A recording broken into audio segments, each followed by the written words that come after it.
Dear colleagues, the meeting is called to order for the Standing Committee on Justice Policy. And to all staff, as you know, we are here to have public hearings on Bill 174, an Act to enact the Cannabis Act 217, the Ontario Cannabis Retail Corporation Act 217, and the Smoke-Free Ontario Act 217, to repeal two acts and to make amendments to the Highway Traffic Act respecting alcohol, drugs, and other matters.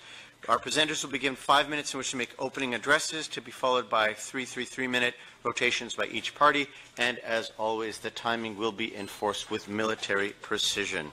I invite our first presenters to please come forward. For the Canadian Mental Health Association Ontario Division, Ms. Chandrasekhara, Ms. Hopkins, as well as Ms. Quenville. Welcome, colleagues, and please introduce yourselves, though we know who you are, and begin. Thank you, Mr. Chair. My name is Camille Quenville. I'm CEO of the Canadian Mental Health Association Ontario Division, and with me is my colleague, Jean Hopkins. The Canadian Mental Health Association Ontario Division is pleased that many of the recommendations put forth in our cannabis submission have been included in Ontario's proposed Cannabis Act. We have consulted with our 30 branches across the province to inform this submission, which was released publicly on August 14th and received notable media attention in print, television, and national radio. Much of the proposed cannabis legislation is a positive start, specifically as it relates to the minimum age of purchase, ensuring youth have limited contact with the justice system, and a focus on prevention, diversion, and harm reduction. We commend the government for taking into consideration many of our proposed recommendations in the approach to cannabis legalization and regulation. However, there are still some unresolved issues. With respect to revenue, at this time there has not been a discussion of how funds are being allocated to mental health and addictions. In ensuring the commitment from the government to take a public health approach in cannabis legalization and regulation, we continue to encourage the province to use revenue from cannabis sales to fund mental health and addiction services. CMHA Ontario strongly encourages the government to focus on the areas not included in the Act, such as directing the tax revenues from sales to mental health and addiction services. Our services in Ontario have historically been underfunded, focus on the areas not included in the Act, such as directing the tax revenues from sales to mental health and addiction services. CMHA Ontario believes our services in Ontario have historically been underfunded, focus on the areas for 4 initiatives. The first is the development of programs that help cannabis users facing mental health and addictions problems, public awareness campaigns on the potential impacts of cannabis use, particularly among young and heavy users, research on the potential harms and benefits of cannabis use, and enforcement-related issues. With respect to youth diversion, we strongly support the initiative outlined in the Act that will ensure that youth under 19 who possess or use cannabis will be referred to approved education or prevention programs. This ensures youth will not have contact with the justice system, and the focus will be on prevention, diversion, and harm reduction. Preventing young people from entering the justice system for cannabis possession in small amounts may help to remedy the systemic criminalization of youth from marginalized groups. Cannabis use among youth in Canada is one of the highest in the world, with approximately 40% of youth aged 18 to 29 having used cannabis in the last year. So we encourage the government to ensure there are education campaigns for youth. This should start as early as possible with age-appropriate content created with the input of youth and delivered by trained facilitators, and should include information about the current laws. With regard to research, there may be links between cannabis use and mental health concerns such as depression and psychosis. The research regarding cannabis use and the development of mental health issues varies, and further research on cannabis, youth, and heavy users is needed in this area. And with respect to public education and public awareness and education, especially as it relates to youth and heavy users and informing the general public of the new cannabis laws, we need to make that happen immediately. CMHA Ontario urges the government to move quickly to implement a comprehensive public education campaign, especially for youth and heavy users, about the harms related to cannabis use as well as the penalties outlined in the legislation. The government has run campaigns in the past, such as those to combat drinking and driving or smoking during pregnancy. However, the impact of those campaigns is greater over time. So we recommend the government should consult and partner with CMHAs and other provincial community-based mental health and addiction service providers to develop a comprehensive public awareness campaign about health risks associated with cannabis. So finally, CMHA and our local branches welcome the opportunity to partner with government to develop public awareness campaigns to ensure that Ontarians are making informed decisions regarding the risks and benefits of cannabis consumption, especially as it relates to mental health and addictions. And we'll work with our 30 branches across Ontario who are well equipped to work with government for any education and awareness initiatives moving forward. Thank you, Mr. Chair. Thank you, Ms. Conwell. We'll begin with the PC side. Mr. Hillier. Thank you very much, Chair, and thank you very much for being here today. I was listening to your presentation, and you zeroed in on a couple elements that we also have some concerns on, and that is the access and the public awareness, research and education. I'm sure you're following some of the legislative processes in other provinces, such as New Brunswick. We see where they've introduced a separate bill for education on cannabis. You had some conversations with the government leading up to this bill. Any comments as to why the government has been absent on education and awareness on this bill? Well, I think it's a great question. It's something that we are, as I noted in my comments, immensely concerned about. I wouldn't pretend to comment about why it hasn't happened yet. We know from the announcement the government made there is an intent to do so. Our concern is it isn't happening quickly enough. So we would very much like to see this happen. We are immensely concerned about any potential link between cannabis use and mental health and addictions. People need to know and understand what their... My concern is more that the government has not taken on any responsibility in a legislative manner to have that responsibility to educate or even to monitor the effects of this new. Fair enough. And if you're suggesting that there should be a legislative initiative in short order to help with the public education campaign, we would certainly support that. Right. Okay. And on access, concerns about access. We know that, as stated, we're going to see about 40 stores initially. Any concerns with that, with the people not being able, in more remote or more rural communities, not being able to find access and being left to still access cannabis from less reputable means? You see, does that have any impact or effect from your perspective? Right, so 40 stores across the province, and my understanding is that that's also going to be expanding significantly within the next year, as well as internet sales as well. So, obviously starting slow and moving on from there makes sense from the perspective of CMHA Ontario. Thank you. Thank you, Mr. Hill. And we have 15 seconds. You want to say something fast? Certainly. Given that the safety is certainly paramount, do you feel that we would first need to know what the positions are with respect to how... Apologies, Mr. Romano. The question will have to remain rhetorical to Mr. Natashat. Thank you very much, Chair. Thank you so much for being here. Thanks for your presentation. And thanks for the work that you do in our communities. You spoke to revenue. Do you have any... Have you been shown any type of figures in terms of what the government's potential revenue will be from their sale initially, and then through any time frame at all? That's a great question. We haven't, and we don't know. And I think, if I were to be fair, I'm not sure the province yet knows what that amount would be. If they do know, we haven't seen it. I think, irrespective of the amount, what we have, as I indicated, been most concerned about is a reinvestment in mental health and addiction. So, for reasons separate and apart from the use of cannabis, we have been underfunded, and we're very concerned about what this will mean in our sector in years to come. So we would like the province to commit to putting some revenue into this system. So related to being underfunded, how long have you been underfunded? How much have you been underfunded? And in comparison to what other jurisdictions are you measuring the level of underfunding? That answer I could spend a fair bit of time on, so I'll just simply say for the last 8 years there hasn't been a base funding increase in our sector. So there have been investments in various programs, but in terms of the sector itself and the management of our branches and their operations, it's been 8 years. Who funds, in your opinion, who funds their mental health services more adequately than this province? What can you point us to that's doing a decent job at funding services? We're part of a nationwide organization. I'm in touch with my colleagues around the country routinely. I think we are all in the same boat. As a country, we're not doing well. I was in Australia earlier this year. They're in far better shape than we are.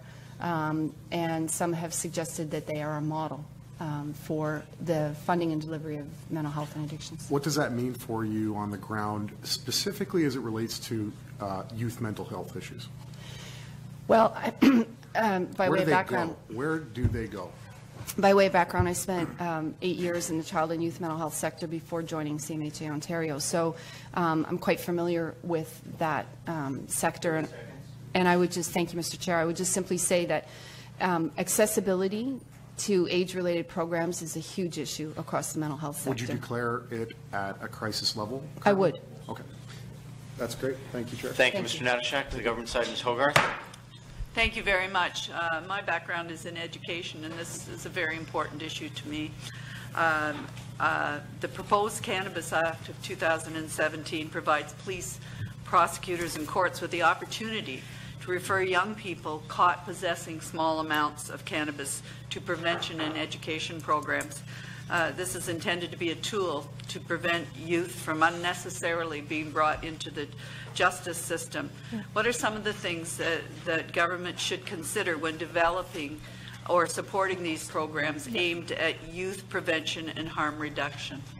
I'm going to start, and then Jean is going to respond to your question specifically. But quite truthfully, I want to commend the government on their approach around youth in this legislation. This was something we felt very strongly about, that youth should be diverted out of the youth justice system for possessing cannabis. I think we were the first, if memory serves, we were the first across the country to ensure that that is in this legislation. And our hope, again, I mentioned we're a nationwide organization, our hope is that that is consistent across the country.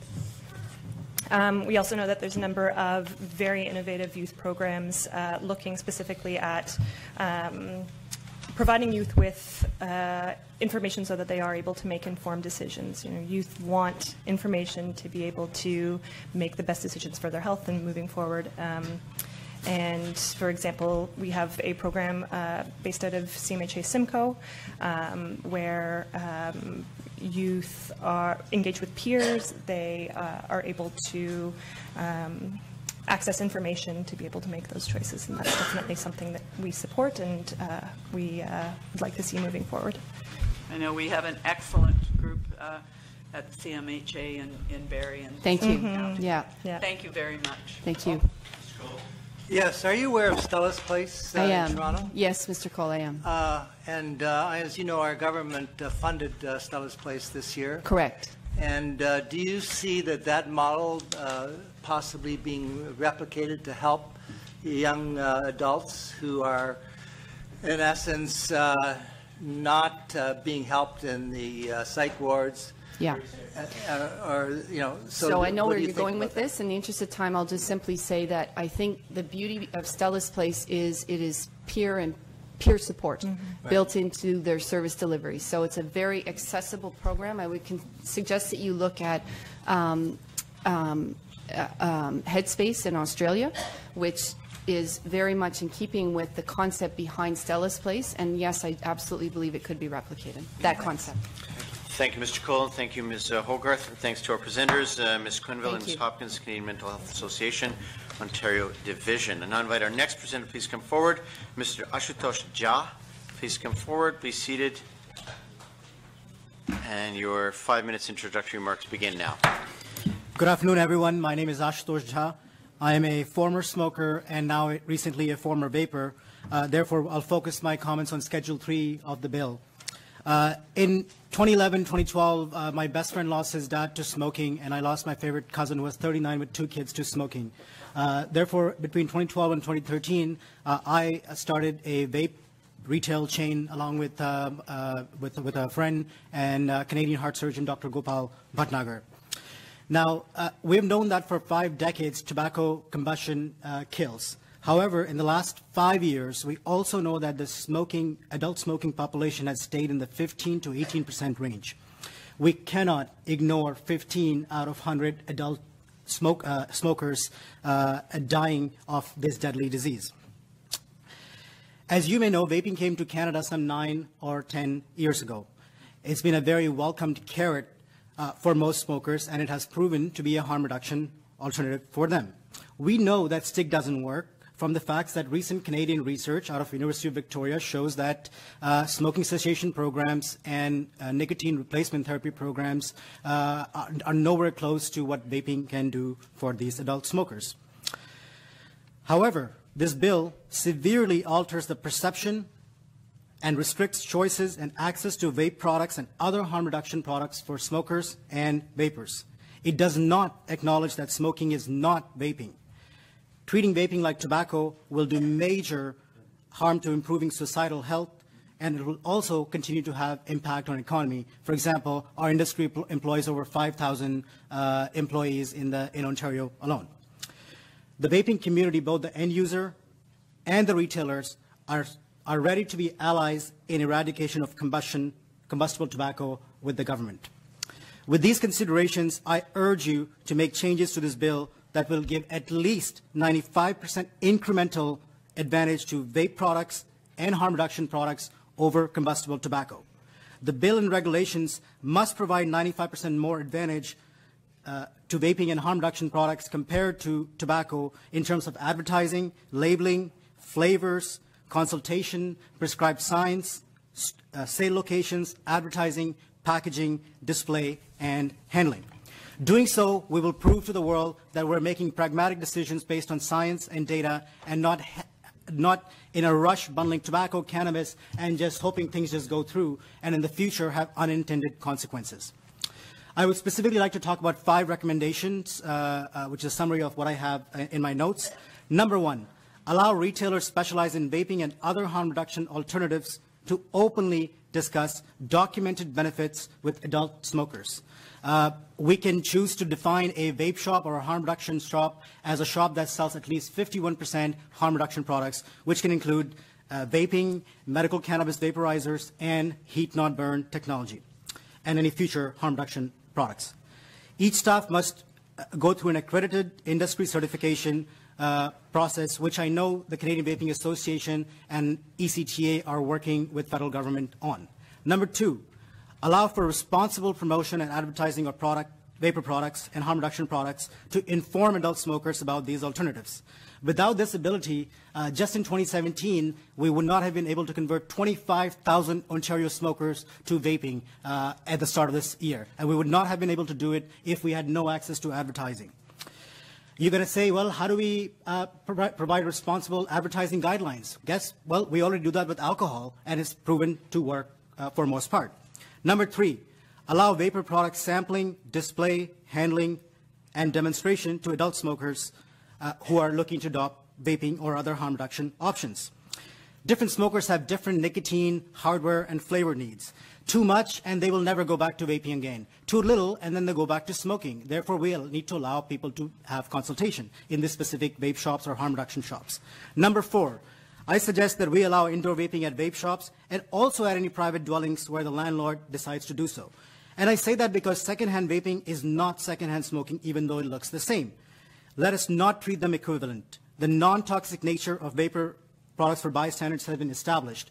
And I refer again to an alcohol example. Vodka and water look the same, but they're not regulated the same. And we should also have considerations. I realize it's a difficult subject because smoking and vaping looks the same, but I urge you to consider it. Number 5, demand a mandatory review of regulations every 1 year, which seems a little unrealistic, but at least every 2 years. Thank you, Mr. Jha. The time now passes to the NDP, Mr. Natyshak. Thank you, Mr. Jha. Your first sort of headline here on the vapor product should have at least 95% incremental advantage compared to tobacco. Can you explain that a little bit more to me? Yes. What yes. brings you to the number 95%? Right. What's the incremental advantage? What is the advantage of what? Market share or? No. What I mean access? is that, for example, if we're going to say that advertising of tobacco has these restrictions, I'm Okay. saying advertising of vapor and harm reduction product should have 95% less restrictions.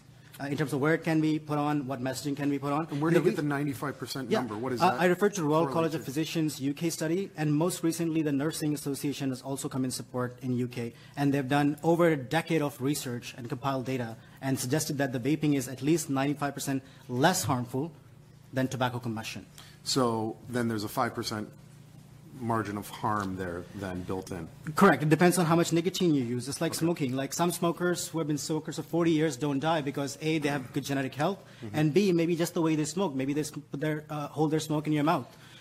Same goes for vaping. If you use really high nicotine and you use it repeatedly, like every 3 minutes, that's got a different harm level than somebody who uses it literally to reduce vaping. So for example, in my case, I started vaping some 4.5 years ago, and over 2 years ago, I started going to very low nicotine to no nicotine, and about a month ago, I got really sick of the habit because I think I've had it. So I just decided to not carry the device, and I haven't had a vapor since then. Good for you.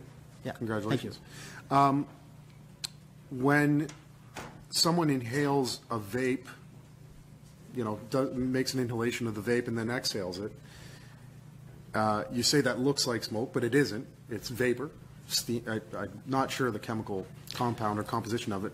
However, how can we as legislators be, and how can the public be confident that what is in that machine is in fact a substance that is regulated and not something that the person conjured up on their own? I mean, they're being exposed to something that they really don't have any knowledge of. They could expect that it might be vape juice, but what really is it?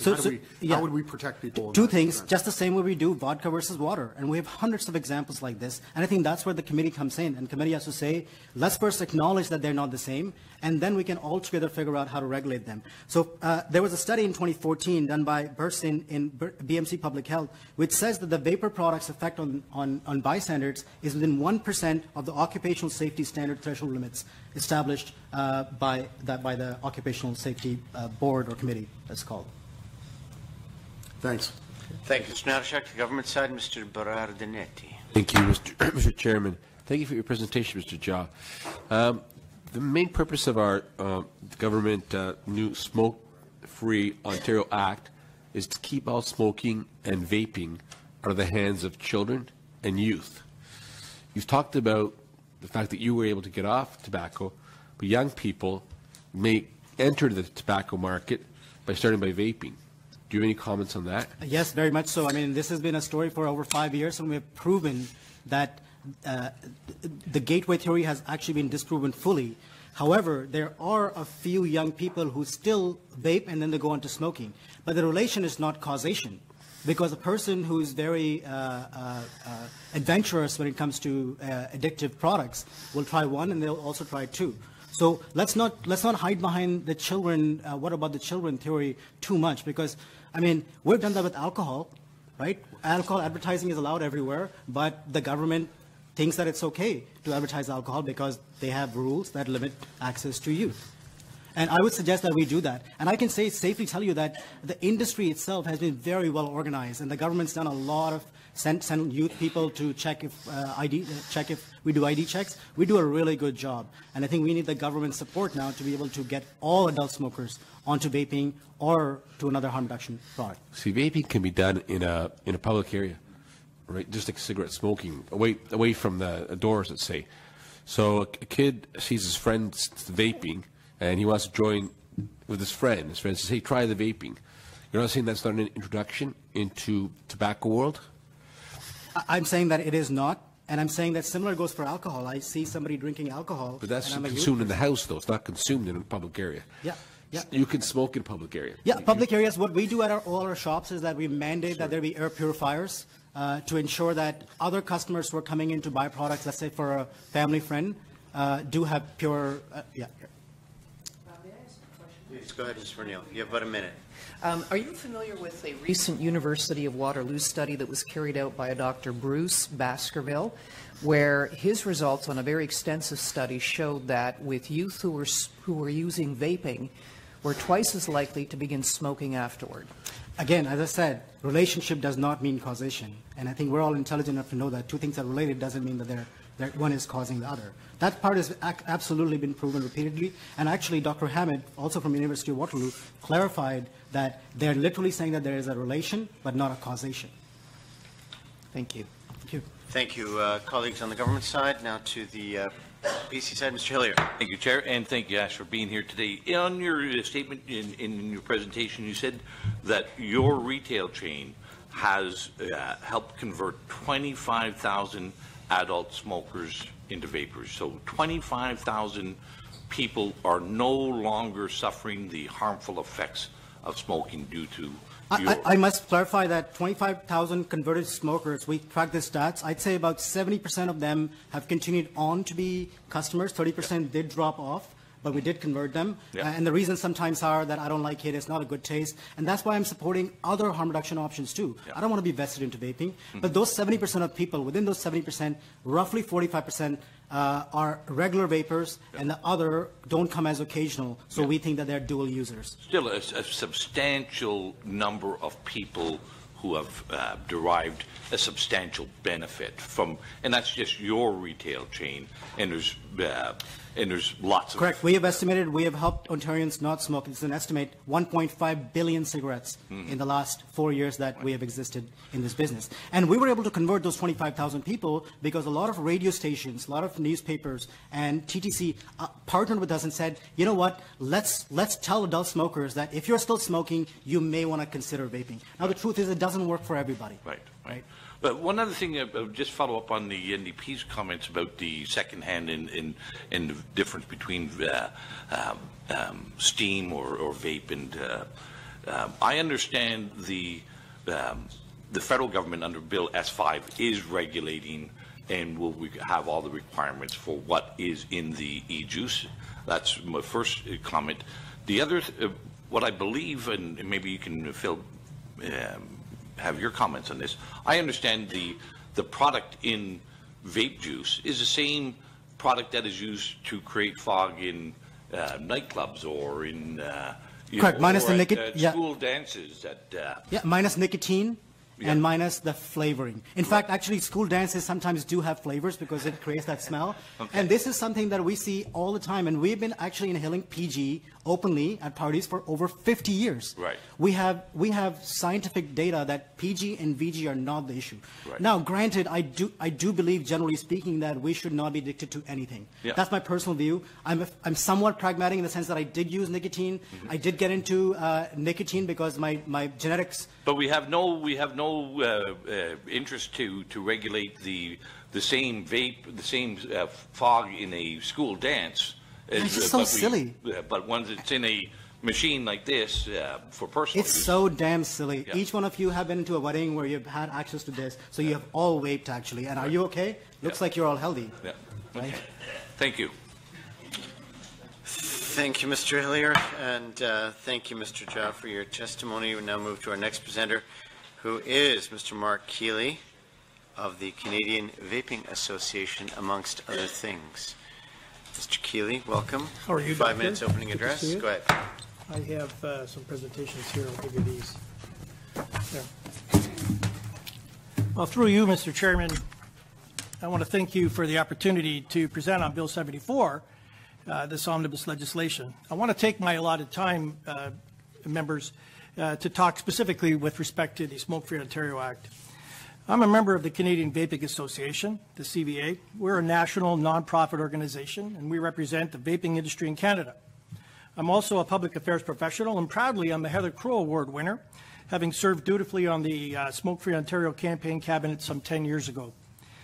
Vape shops, Mr. Chairman, have grown exponentially with the current estimate of dedicated retail outlets in Ontario numbering over 400, representing well over 1,500 employees and serving hundreds of thousands of customers and generating over $200 million in revenue. The growth of the industry has not been the result of expensive marketing campaigns or the efforts of large corporations or tobacco companies. Rather, it's been a direct result of the substantial demand for these products by the approximately 2.5 million smokers in Ontario. Estimates in the province are conservatively around 650,000 people who vape. The majority of vape shop owners in Ontario are former smokers who have chosen vaping as a less harmful alternative to smoking. Our membership has taken a leading and public role to pursue a mission aligned with the government's, and that is providing healthier choices for smokers. We're committed to a smoke-free Ontario. In many ways, Ontario has been a role model in the development and implementation of effective ways of reducing the harms of smoking. I believe that Smoke-Free Ontario is a cornerstone of that effort, and I want to thank members of this committee like Mr. Hillier and Mr. Potts who have taken objective stances to that end. We're astounded, Mr. Chairman, that this bill gives carte blanche to consumption of cannabis through combustion as the ubiquitous option, while vaping nicotine is prohibited to such a degree. In effect, vaping is the singular best harm reduction tool to replace smoking. We will be submitting a report in the coming days dealing with cannabis and, frankly, the outdated premise of its consumption through combustion. That's the mischief that Smoke-Free Ontario is designed to replace.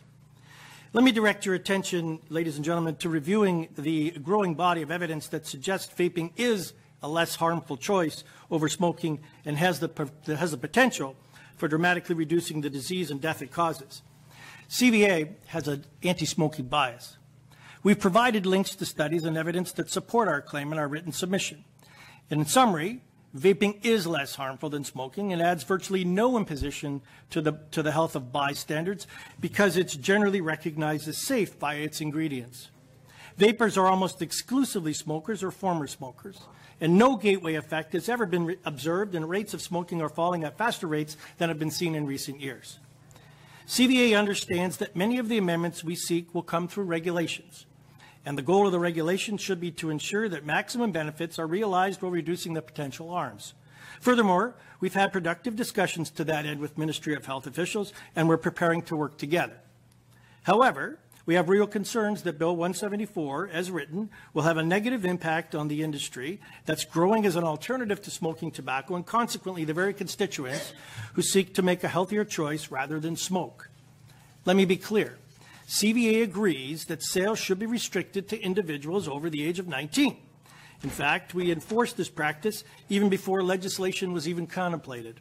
We also agree that certain lifestyle promotion or advertisements are not appropriate. We request the committee consider amendments put forward, and we'll give them in our submission, specifically permitting sampling indoors at vape shops, consistent with what we negotiated with other provinces like Manitoba and British Columbia. Permitting dedicated adult-only vape shops to openly display and promote and sell their products similar to what we negotiated in Manitoba. Consider a mandatory review of the Act, as is being contemplated by Health Canada, because science, as the Minister of Health nationally had said, is catching up with vaping. Our amendments would provide adult smokers with access to assistance and education provided by vape shop owners, which is crucial for a smoker looking to transition away from cigarettes. Our amendments would provide smokers with a greater value proposition by permitting them to sample vape products in adult-only shops where no tobacco is sold and supporting the message that vaping is a less harmful alternative. Prohibiting it, in reality, dissuades consumers from trying to move to a less harmful alternative and who may therefore simply continue to smoke, defeating the intended purpose of the Smoke-Free Ontario campaign. Vaping technology has catapulted in leaps and bounds, Mr. Chairman. Research continues to debunk the myths that have permeated mainstream media about vaping. The technology is getting better, and the fact that it could be the effective breakthrough. Thank you, Mr. Keeley, for your remarks. Now move to the government side. Mr. Potts, 3 minutes. Do finish your last paragraph, Mark. I'd hate to see this breakthrough dashed, marginalized, or even forced underground, Mr. Potts, by what appears to be some of the misguided crusade against the effectiveness of vaping by those who should be champions for its effective and responsible use as a tool to get smokers off cigarettes altogether. Great, thank you very much, and thanks for being here. And I know you've had a chance to be across the country, yes, BC and others, and you mentioned a bit. How are we doing it differently within the legislative frame that you would like to see us change? Well, Mr. Potts, I'm a little concerned that it's very prohibitive. I mean, if you look at what we've done with Health Canada, the Minister of Health nationally ripped off our line when she said science is catching up with this less harmful alternative. That was our line. And they've said we could have made this, we could have prohibited this altogether, but we realized that people want to get off smoking cigarettes, and this is a viable alternative. It's harm reduction, and there's recognition for that. And are you finding some of that recognition within our government, within the ministry who's overseeing the site? And do you see the opportunity within regulations that we can enshrine this concept of harm reduction? We are entirely encouraged by the discussions we've had with the Ministry of Health as it relates to the process by which we could do some of those exemptions through regulation. We're very encouraged. And I was very interested in your comments around cannabis. I mean, we'll be selling cannabis in government stores. Do you think that's the right vehicle for us to be selling cannabis? And should we be encouraging vaping of cannabis rather than consumption? Look, you've opened the opportunity for cannabis, like an LCBO for cannabis, and I got to commend you for trying to do that. The issue, though, as I see it, is the Canadian Vaping Association has said, not only to the Government of Canada, but to every province across this country, that we are going down a path of accreditation and certification for those who are in this business. And so that puts us very squarely in the opinion of being detail experts. Vaping is vaping. It matters not if it's cannabis or nicotine. The point of the exercise is that those people across across the aisle from the person who wants to procure that would be certified to do that because they have knowledge of what vaping. Would it be consistent then if the Government of Ontario was selling marijuana in stores that they should also be selling vaping equipment to raise the highlight the importance of vaping over combustion? I've made this comment across this country. I think it's ludicrous that the only option that you have right now for consumption of cannabis is to smoke it. So at least we should have educational materials you would suggest in those stores that people should be vaping I think, and not smoking. Yes, I do, Mr. Paz, and I think it behooves the government to look at the Canadian Vaping Association to help with some of the viable alternatives. We appreciate your advocacy. Thank you. Thank you. Thank you, Mr. Potts. The PC side, Mr. Hillier. Thank you, and thank you very much for being here today. Listen, I would have liked to ask this question to the previous presenter, just because he's in the retail trade. But has the CVA done any studies with regard to vapors in this specific regard? I have never come across somebody who vapes who wasn't previously a smoker. Right. I've just never seen it. I've met many, been in many vape shops. Everybody coming in that I've talked to and are a smoker and looking to quit. Has the CVA done any studies, or would you give us your view on that? Well, Mr. Hu, we've taken the time to do a literature review similar to what happened with the University of Victoria. Mm-hmm. I find that that study, which is a literature review, gets really limited countenance, not only from Health Canada, but from even this government with respect to the, I'm going to say, the less harmful effects of vaping. We have not done any research, and I think it's not our purview to be doing research, but we are looking at organizations that are doing research. UK, there's a tremendous volume of research that's happening by virtue of public health in UK that's doing a lot of work. Public Health England has come out and said this is the most effective harm reduction tool that they've... Yes, they have. Yeah. Yes, they have. And we endorse that wholeheartedly. And so have other groups. Yep. But, again, it goes back to you ask your point. It's not fair for us, and we've been very clear with the lexicon that we've used, and we've been very clear with Health Canada that it's not fair to say that this is safer. It's not fair to say that this is healthier. So we've been very clear that this is less harmful. Yeah. The ideal is that people don't smoke. The ideal is that people don't vape, but they do. Perfection is a little bit beyond our grasp. Exactly. I stated earlier that the new federal bill S5 will be regulating the material in the vape juice, but you also mentioned Manitoba and BC and other provinces where they have taken a less prohibitive approach as what is contemplated.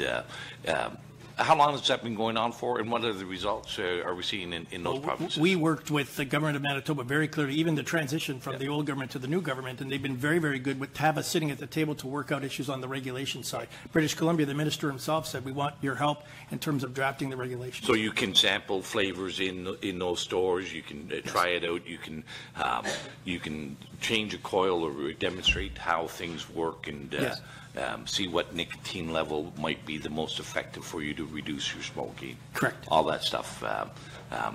It would be interesting, I guess, and I don't know if we have that available. Thank you, Mr. Hillier. Are you, asking research questions? Yep, that's okay. Mr. Natashak. Chair, you have referenced British Columbia and Manitoba. How long have they had their regs as it relates to vaping? The vaping regs in Manitoba came out last summer. They started last summer. Relatively new. So about a half a year ago. Do they have the same mechanism to review those regulations in a time frame? We actually asked for and got in the province of Manitoba a review, and the review is every 2 years. Every 2 years. Yes. How does their version of how they treat vaporizers, how does that align with their version of the Smoke-Free Ontario Act? Is there any correlation there? Are they built into the same? I think every province in this country has a mission, I'd say, to eradicate cigarette smoking, and I think there isn't a province that I'm aware of that is less prohibitive than the other. It's the manner in which they're allowing less harmful alternatives to come into the marketplace, and I think Manitoba has done a terrific job to engage with those who are, I'm going to just say, subject matter experts in the delivery of a less harmful alternative. And allows what they call qualified vape product shops to deliver vape equipment rather than convenience stores. On a technical level, do their vape regulations lie within their version of the Smoke-Free Ontario Act? Are they built into? Are they talking about cigarette smoke and vaping in the same? I see where you're going on that, and similar to what the Government of Canada has done, where they put a vertical or another category for e-vaping, they have made the distinction that a vape product is different than cigarette smoking. Okay. Yes. Accreditation and certification. Are you signaling that in your talks with the provincial government, they're looking at that as a model? No, we're recommending that happen here. And you had also alluded to some level of optimism in some reforms to the regs in this bill? Well, as a matter of fact, we'd like to see that we are talking with the government about making some amendments to the regulations. And I think that a lot of the exemptions that we think might happen would be in the regulations rather than in the legislation. So you're saying that you're optimistic then with those discussions? We are having very good conversations with government, yes. How long has that been going on? Well, I'd say probably over the last month since 174 came out. In a month? Okay. Yes. Okay, thank you very much. My pleasure, thank you. Thank you, Mr. Natashak, and thanks to Mr. Keeley for your deputation and presence on behalf of the Canadian Vaping Association. Now I invite our next presenters, please come forward, Ms. Jody Emery and Mr. Mark Emery. You've seen the protocol, 5 minutes opening remarks.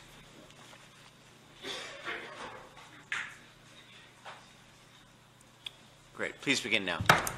Thank you for your time. I'm here before the Standing Committee of Justice Policy, and I think it's very important that we focus on the justice side of the legalization movement.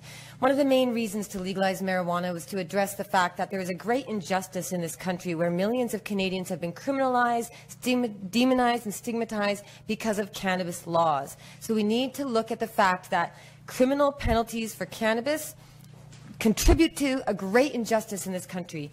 Bill Blair and Justin Trudeau have both said that cannabis arrests are unfairly targeting the poor, the marginalized, and those in society who are already held down and oppressed. Bill Blair said, quote, "It's one of the great injustices of this country that this takes place." And yet we see a continuation of tough penalties, harsh penalties, new criminal laws. And to justify those harsh new punishments, it's backed up by a lot of myths and fear and lies about the health impact of cannabis. Let us remember that Health Canada approves marijuana for medical use because it improves the health of sick and dying Canadians, because cannabis improves the health of those who use it, and it's a safer choice than opioids and alcohol. I would like you to review my 4-page document as well as my 10-page document. The 4 pages focus on driving and smoking. Cannabis smoke does not harm the lungs, and I have numerous studies to back this up from the American Medical Association, the Association of Cancer Research, the Psychology of Addictive Behaviors. And then with driving, we're now looking at denying medical marijuana users and many others their rights and freedoms by using laws based on inaccurate and false information. You'll find all of this information about driving from the National Highway Traffic Safety Administration, the American Journal of Public Health, proving that cannabis does not increase crashes. And these fears about young people and their brains and health harms are being used to justify incredibly punitive legislation like what Ontario's government is looking at. So I beg of you, please review the facts about addiction, teens, and the science. Please consider it, because you're affecting people's lives like me and many others who are literally stripped naked by men with guns in cells underground, denied our right to give consent. That's what happens with a marijuana arrest. You lose your rights, you lose your freedom, and criminal laws harm people far more than cannabis ever has or ever will. And I give the remaining time to my husband, Mark Emery. Thank you.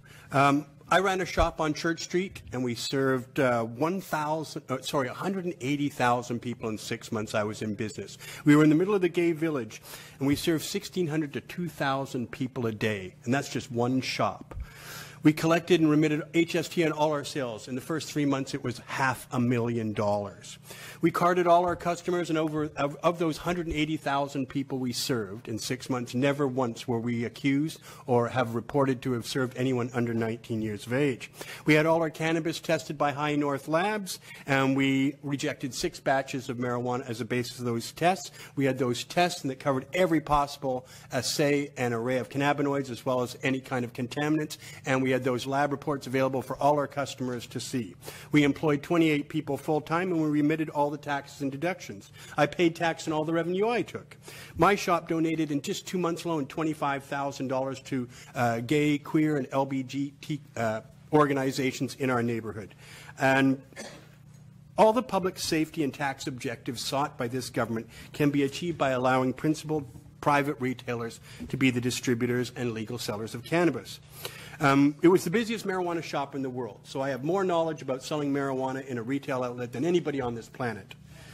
It was a beautiful addition to the neighborhood, too. We had performances every night. We allowed people to consume cannabis by smoking it, vaping it, eating it. However, it was a delightful time, and we never had a single police intervention or anomaly or health anomaly.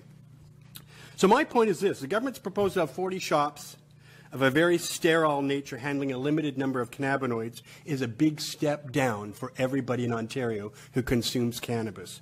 This government should not be in the cannabis business. This government should be proclaiming this new legal industry as an opportunity for ordinary men, women, and people of minority backgrounds, as well as the established players, to thrive in their beloved cannabis culture. We know how to do this best. The government does not know it at all. You've been oppressing us for 15 years, arresting us, hounding us, demonizing us. You are the worst and last people who should ever be involved in any kind of distribution of cannabis. You're simply unqualified, incompetent, and you've been our oppressors for 50 years. It's the most hypocritical thing I've ever heard of in my life. This government and the federal government's role in oppressing the cannabis culture has gone on for over 50 years and will continue. Thank you. The time now passes to Mr. Romano. Thank you, Mr. Chair, and thank you, Mr. and Mrs. Emery. So on this justice idea you're referring to, I certainly want to discuss a few aspects of that. So my first question is, you would agree with me that THC stays in the bloodstream longer than any other form of drug, certainly longer than alcohol, correct? Sure, 6 weeks, 6 to 8 weeks. Every single person who smokes cannabis would be unable to drive. Right. And you would agree with me on that point then that the only type of mechanism we know of on how to test with respect to THC in the blood is something very similar to like an alcohol intoxilizer that would measure blood. But cannabis doesn't impair you. That's the terrible myth that's going on. If I thought cannabis for a moment impaired people, I would never advocate it. I do not advocate for anything that impairs the sensibility. Marijuana makes you more self-aware. If anything, we are better drivers than ordinary people. We are more cognizant of what's going on. But my question, sir, if I can please, the concern you would agree certainly is that the government is obviously federal government is obviously going to create some form of legislation surrounding what levels are going to be permitted in the body of cannabis or THC for the purposes of determining impaired driving. Yes, this is the proposal that they have, and the American Automobile Association studied it in 2016. This is on page 4 of the 4-page document, and they said that on this analysis, a quantitative threshold for per se loss for THC cannot be scientifically supported. They found that a lot of people are found guilty of driving impaired when they're not at all impaired, since it shows up weeks or up to a month after use. So to that point then, isn't it imperative that the federal government sort of lay out exactly what the framework is as to what would define impaired driving before, for those people who want to use marijuana, who will be using cannabis, so that they have a clear understanding, because we don't want them getting charged with impaired driving when maybe they're not impaired. We don't have that framework yet. We don't know. Nobody supports driving impaired, absolutely, but we already have measures in place to deal with impairment. Impairment is proven by performance, whether you're using pharmaceutical drugs or you're on your cell phone. I guess you could call texting an impairment of some kind, but there's all sorts of ways you can be impaired. But what these laws, federally and provincially, aim to do is to criminalize people who use cannabis, even though they're not impaired, and even worse, for many medical marijuana users, they will automatically lose their mobility rights just for being a patient. So you will agree with me, though, that it is imperative for those people who want to use and can legally use cannabis products that they need to know, they need the education on what constitutes impaired driving before they can legally hold or use it, correct? The government needs to be educated as to that marijuana doesn't impair, and there's no limit that makes you impaired. But you need the knowledge. You need to know what it is before you can use it.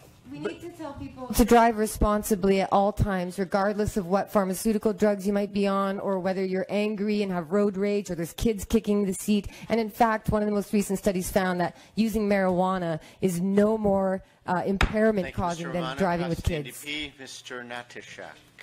Thank you. Thanks for the work that you've done over your careers. Thanks for your advocacy. I know you've been passionate advocates for cannabis culture and the decriminalization and legalization of cannabis in all parts of the world. I would assume that you've advocated. And in that respect, I would imagine you've seen lots of legislation come forward in the States and other jurisdictions that are starting to come to the realization that this is something that they need to do, and something that can benefit society and can have those positive effects on the reduction of people in our judicial system, all the good stuff that we know that can come about with some progressive legislative moves to tackle this issue. Am I correct in that you've seen lots of legislation? Yes, and I'd like to actually note that in Washington State, Mark and I were both official endorsers of their Initiative 502, and they studied the driving and blood nanogram limit, and they admitted internally that even though these limits are unscientific and inaccurate, in order to gain public support to pass the bill, they had to have a driving provision. So they only gave that to try and get more support for legalization, similar to what we see happening here. So you endorse that bill? We endorse the overall message, regardless of the Here's flaws. my question to you. It's I want you to put it into context. There's a federal date looming July the 1st where their legislation is coming down. That's what's forcing all the provinces into this action, to get something on the books that starts to deal with it, because we're compelled by federal legislation. In the 6 years that I've been in this building, have yet to see a bill come to the table, come to the floor, that is perfect in its construction. Mm-hmm. And I do not surmise that this is as well. I know there's lots of reforms to be made. But as a first step, if you were sitting in this room, and even though nothing was done, there were no amendments to this bill, would you vote for it? No. No, it's a move Knowing backward. that you've got a July the 1st timeline and you're not going to have anything else coming down. I'd leave it to the open free market. I wouldn't let a government Well, monopoly. in the absence of the law, there would be no free market. Well, we'll see about that. There's two sides of this. On the one hand, with Washington State, like I said, the reason I supported it is because the message worldwide was that legalization is possible. And that's what people are seeing with Canada. They don't see the devil in the details that we're seeing because we're affected by them. They see a message that we've been pushing our entire lives: legalize it. And hopefully the details will be worked out over time. Incrementalism means take what you can get and always ask for more. So I'll be here for a while asking Mark is for a that. No, but Jody is a maybe. Oh gosh, If it would be a was- tough one. Yeah. Hey, we've had 50 years of black market distribution of cannabis without one single death. The government of Ontario killed 8 people in Walkerton just by giving them water. So we're already way ahead of this government that wants to distribute cannabis as far as ethics go and safety of the consuming public. Okay, Thank 50 you, Mr. years, Natashak. millions of To people Mr. served. Potts, 3 minutes. Jody, Mark, thanks very much for being here. Nice to see you again. I was campaigning for Ian McKay on Vancouver's Sunshine Coast when you were the candidate back then, and we had a chance to chat. We're going back far now. We're going back quite far away. Needless to say, you are pleased with the incrementalism that marijuana is leased, it's decriminalized, and it'll be legal. Well, it's not decriminalized yet. People are still being arrested today, in fact, and that's one of my biggest but it's issues. coming. It's coming. So I know. are we making the right decision not to sell pot and booze together? Oh, don't mix the two together, definitely. In fact, cannabis use reduces use of alcohol, and where they legalize medical marijuana, they find between an 8 and 11% decrease in traffic fatalities because people use more cannabis and less alcohol. And the same figure is true with opioids, too. I'll take that as a yes, and that's important because we are making the distinction. Now, this is Ontario, and if you go on a corner street, you do not find the capacity to buy wine or beer or spirits in a non-government store. So can you grant us a little leeway here that we're going slow and careful? No. Okay, fair enough. So you would love to see this in the open market, and I get that. And the Alberta model I is the right appreciate one. it very much that you are very careful with the products that you sell. You did, and that's the issue, isn't it? Is about are all suppliers. I know people who go into a shop without a medical license, got served because they said they had a prescription or glasses, had some edibles, woke up the next day, had no idea what had happened to them. So not all retailers are as safe as you. So we're taking a careful approach. Now, we're going to be opening up a lot of stores, and they're going to be online. Do you get a sense that one of these political parties at the table is prepared to maybe go out and campaign that they want to have stores wide open, as you're suggesting? Are you having that conversation with either of the opposition parties? Yep, the Trillium parties endorse it, so I'm endorsing them. So and the that's Trillium what, party, the Trillium party. I look for. Jack? Well, the three parties in this government are all, it would appear, in favor of this monopoly. And no person in my whole life have I ever met that wanted to buy marijuana from a government monopoly. I have never met a single person like that. So Nobody in Ontario is excited to buy from a government store, I assure you. It's important to add that right now the government seeks to eliminate the criminal market. But you cannot do that with criminal penalties. The criminalization creates the crime. So the best way to get rid of this black market, criminal market, illegal dispensaries is to end the criminalization, legalize them, allow them the ability to go legal. But one of the saddest things is that people like me, my husband, and other pioneers with criminal records are locked out from being allowed to sell pot legally, locked up for doing it. You guys went through that experience. And we're going to court on Monday, and the Supreme Court the next few days. So wish us luck. We're in Supreme Court next week. Cannabis Culture is an intervener in the Supreme Court case Como, and we hope to stop the Ontario government's plan dead in its tracks. I go back to, again, you can't buy beer in a private corner store, so you think... But you can get alcohol in over 10,000 outlets in Ontario. And alcohol Arenas, kills. restaurants, bars. If marijuana were available in 10,000 outlets, I wouldn't be here complaining. Thank you, Mr. Potts, and thanks to you, Mr. and Ms. Emery. Now move to our next presenter to please come forward. Elliot Silverstein from the CAA, Canadian Automobile Association. Thank you for the key USB key, which I will look at later tonight. You've seen the drill. 5 minutes. Opening address begins now. Good afternoon, Mr. Chair and members of Standing Committee. My name is Elliot Silverstein. I'm Manager of Government Relations with CAA South Central Ontario. I'm pleased to speak to you today regarding Bill 174, and in particular the proposed road safety measures found within the bill. As a long-standing advocate for road safety, CAA is pleased to see the efforts being made to strengthen impaired driving laws in Ontario and to keep our roads safe. The measures included in Bill 174 will align drug-impaired and alcohol-impaired offences for young and novice drivers, ensuring there is zero tolerance while they are in their formative years of driving and at most risk of being in a crash. The provisions in Bill 174 also build upon amendments made to the Highway Traffic Act last year, where penalties for drug-impaired driving offences now mirror those for alcohol-impaired driving offences, including fines and license suspensions. Recently, CAA conducted a survey of Ontario drivers on road safety and cannabis legalization. The results reinforce the importance of establishing road safety rules ahead of pending federal legalization next year. Our survey results indicated the following. Number one, road safety is front of mind. Ontario drivers believe there will be an increased frequency of cannabis-impaired driving, and there is a potential for more collisions due to cannabis use once legalized. When asked, 71% of those surveyed said that cannabis is as dangerous as both alcohol impairment and distracted driving on our roads. Slightly more than 1 in 10 drivers have driven in a car after smoking or ingesting cannabis. When looking at current users, which were defined as those who admitted to using cannabis in the past 3 months, they were more likely to engage in cannabis-impaired driving. The survey showed that 2 in 5 claimed to have driven while under the influence. Respondents also agreed that public education remains the #1 area for preventing cannabis-impaired driving, 74%. Another subject within Bill 174 is increased penalties for distracted driving. While considerable progress has been made in recent years, most notably through the Making Ontario's Roads Safer Act, distracted driving continues to be a menace on Ontario's roads, endangering the lives of all road users, motorists, cyclists, and pedestrians. CAA supports ongoing efforts to toughen distracted driving laws, addressing the issue head-on, and trying to make conditions safer for everyone. If passed, the proposed legislation would make Ontario's distracted driving laws arguably some of the toughest in Canada, and would hopefully encourage motorists across Ontario to keep their hands on their wheel and focus on the road.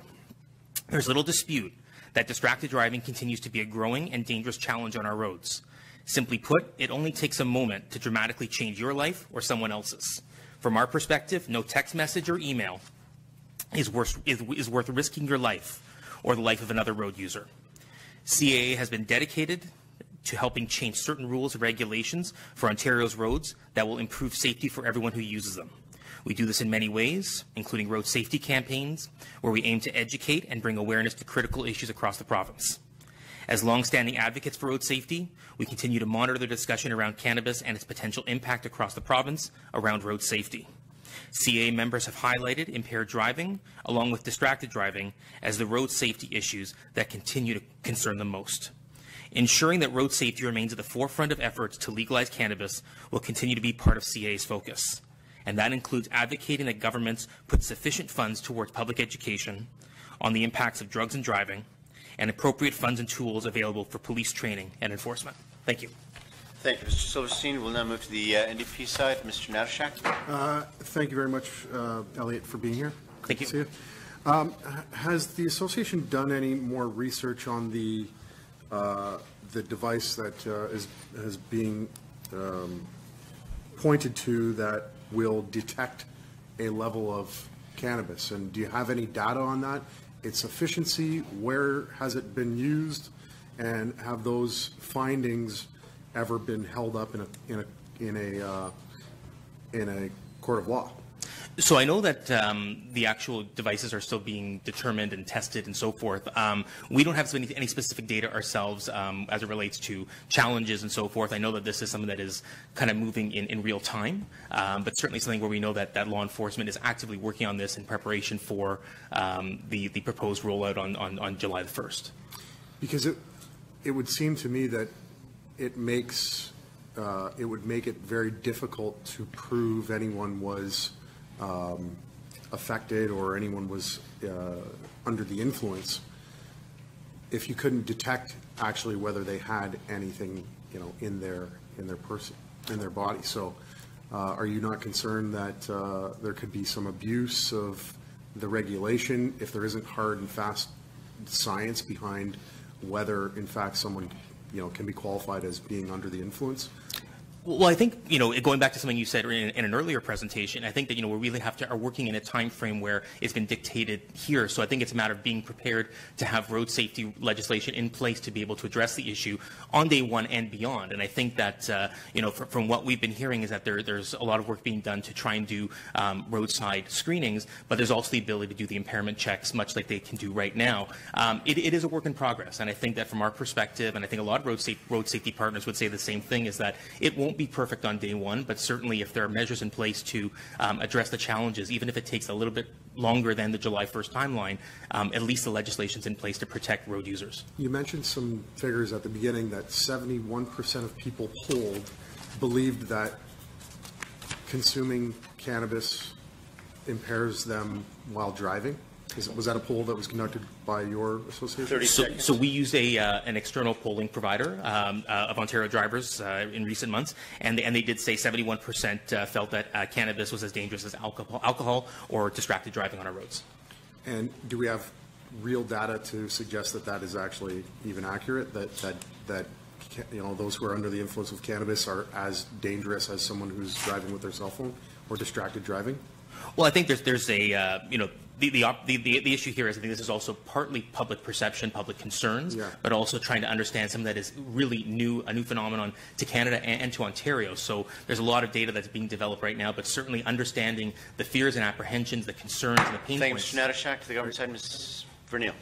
Thank you, Chair, and good afternoon. Elliot Silverstein. Good to see you here. Good to see you. I do want to mention that the CAA is a very important road safety partner with the province of Ontario, and through your advocacy work, we do have some of the safest roads in the world, and we want to keep it that way.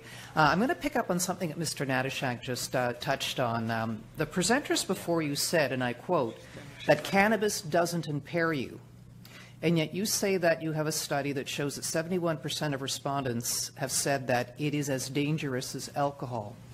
So talk to us a little bit more about that. How many people did you ask? What other results did you get? So the survey was conducted of 1,000 Ontarians. It was a statistically viable sample.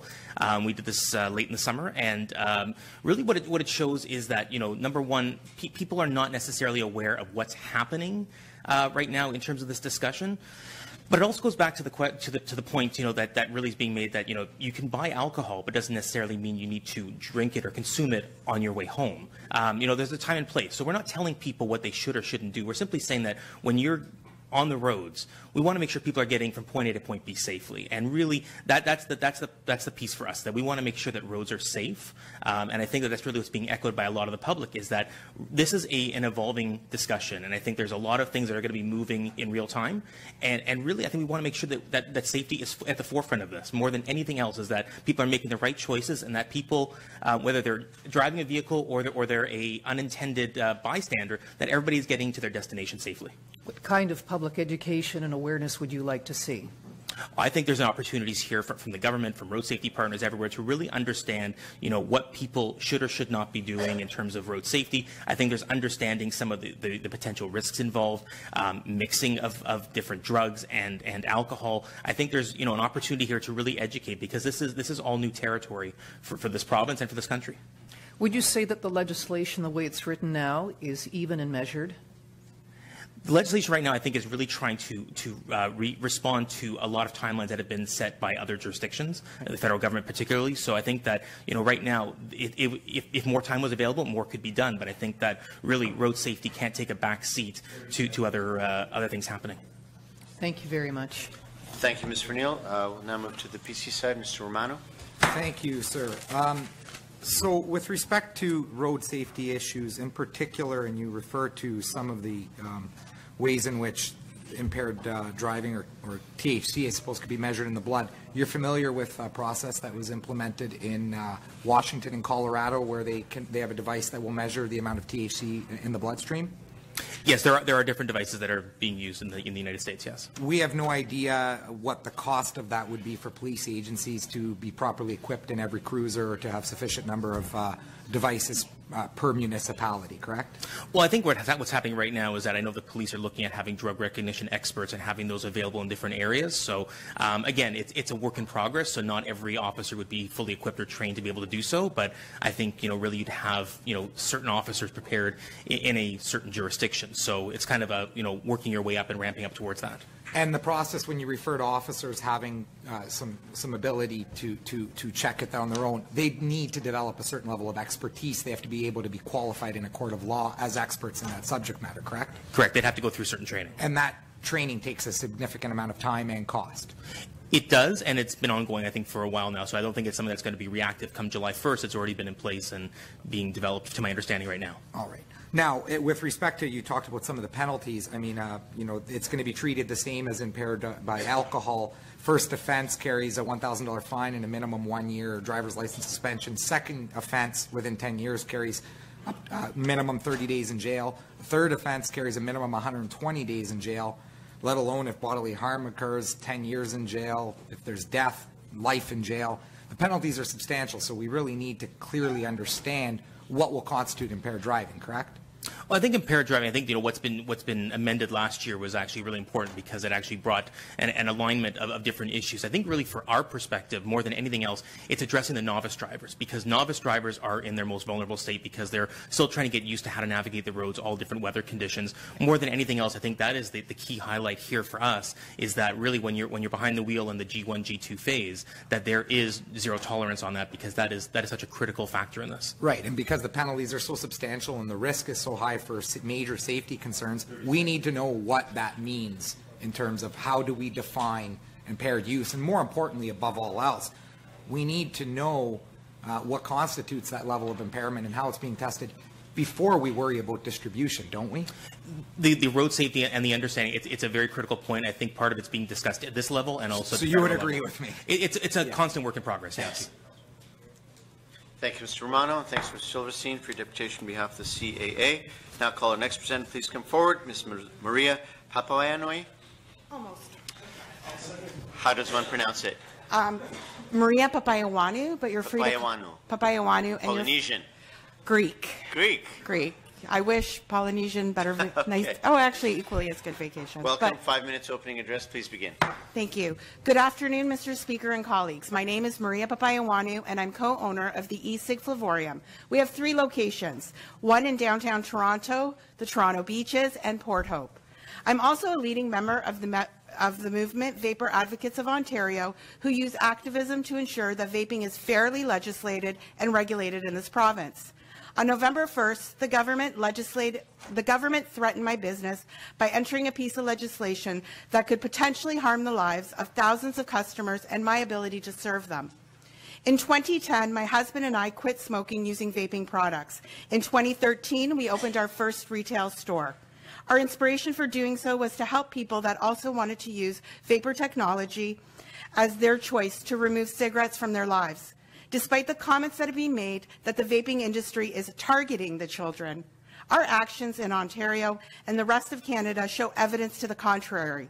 We have organizations like CVA and ECTA that set standards for our industry. When we opened in 2013, there was no regulation in Canada and Ontario.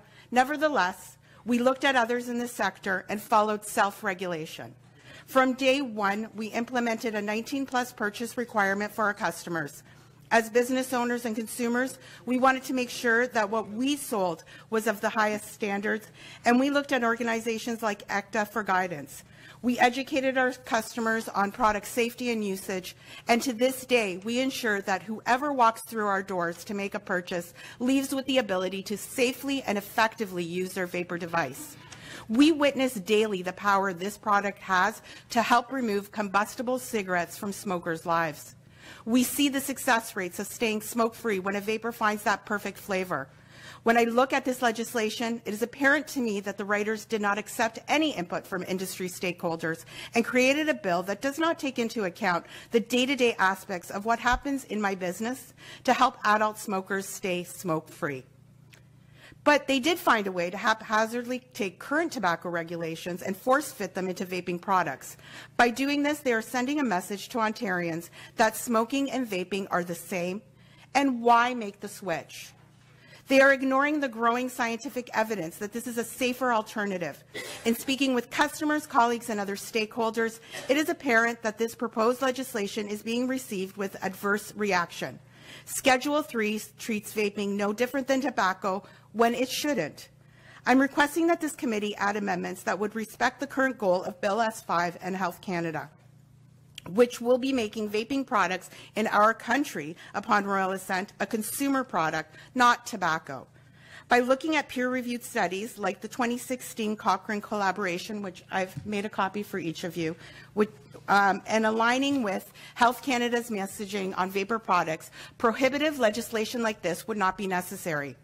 When you are looking at these amendments, please do not think of vaping as a tobacco product, because it is not. I ask the amendments to be made to display and promotion. Displaying products openly in our stores gives the consumer the ability to learn effectively how to use the product. They will witness and participate in assembling and using the device inside with the help of experts. Sampling of e-liquids is also important in the process to help smokers make the transition to be smoke-free. I would also recommend that advertising not be treated in the same manner as tobacco, and amendments be made to allow for respectful and controlled advertising for retail outlets. As an emerging industry, people need to know, adults over the age of 19 need to know, where vapor retailers are located to ensure that smokers and current vapors within our communities know where we are.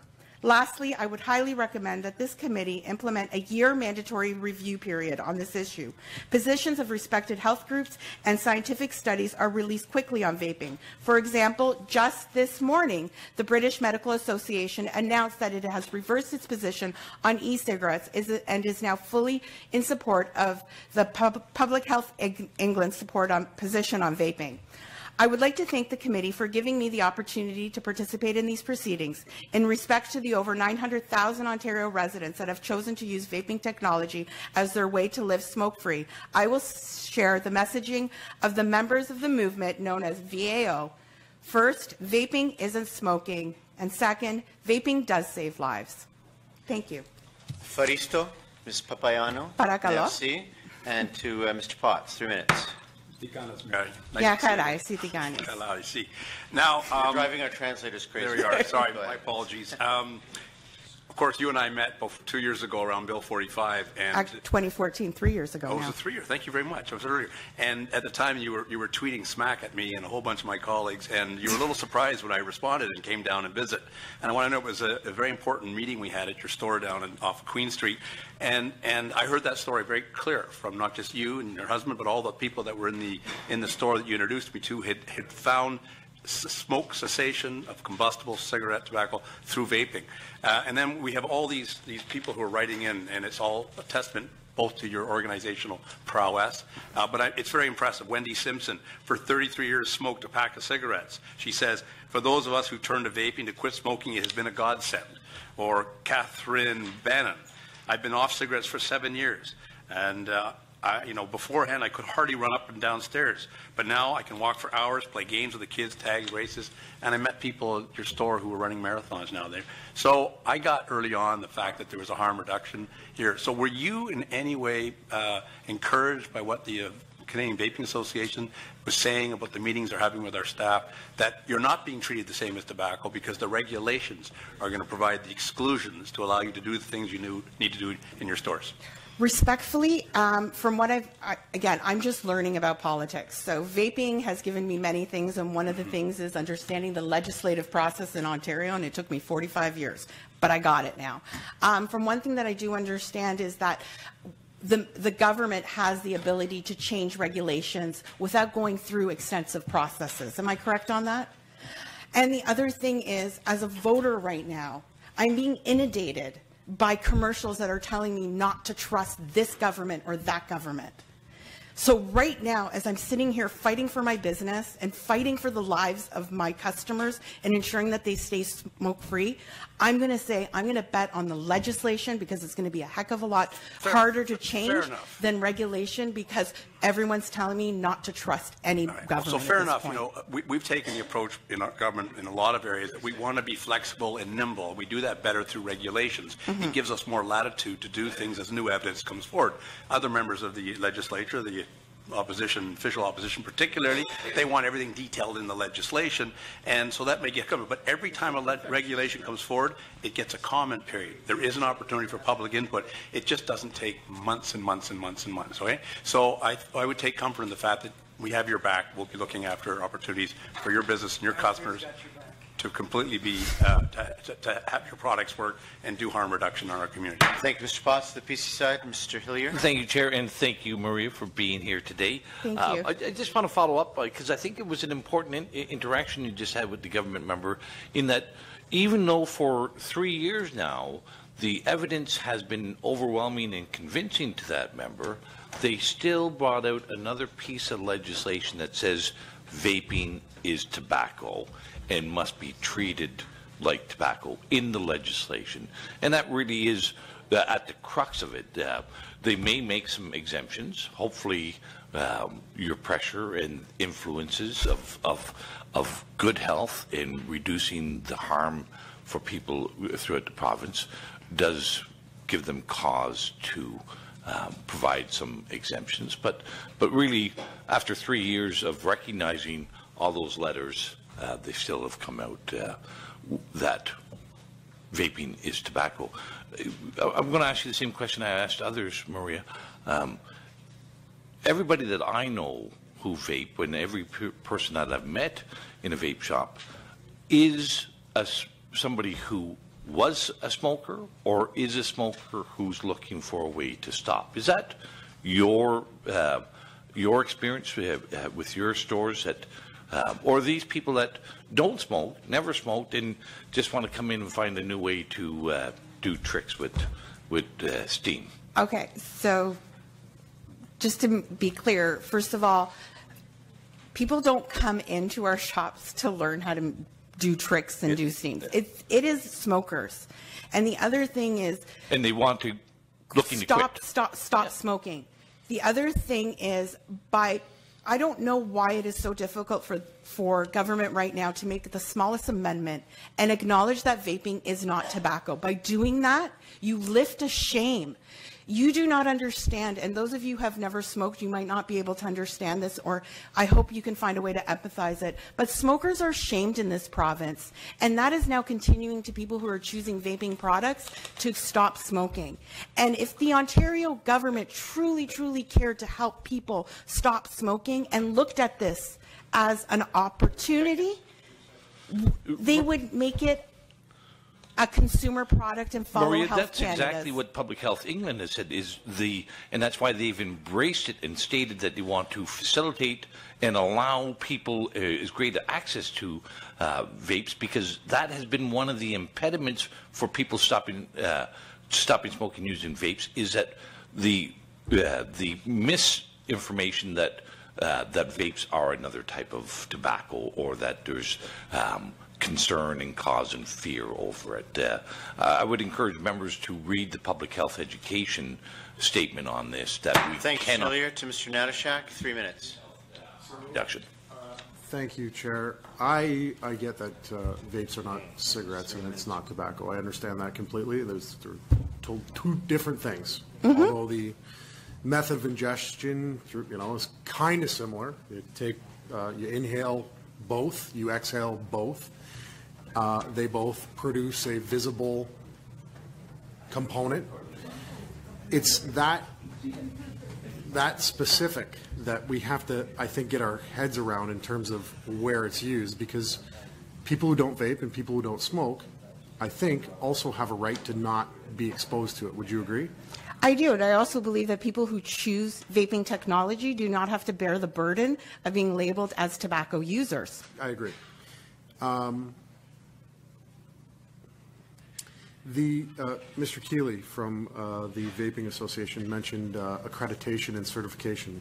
Are you currently? Absolutely. I'm 100% behind the Canadian Vaping Association's plan on accreditation and certification, because it will give us that extra bit more to make sure that everything we do is correct, even more so. And is there any, you said you were using sort of best practices when you first set up your shop, not selling to people who are under 19 years old. So are there currently some standards that are being set through a form of accreditation that you could point us to, or certifications?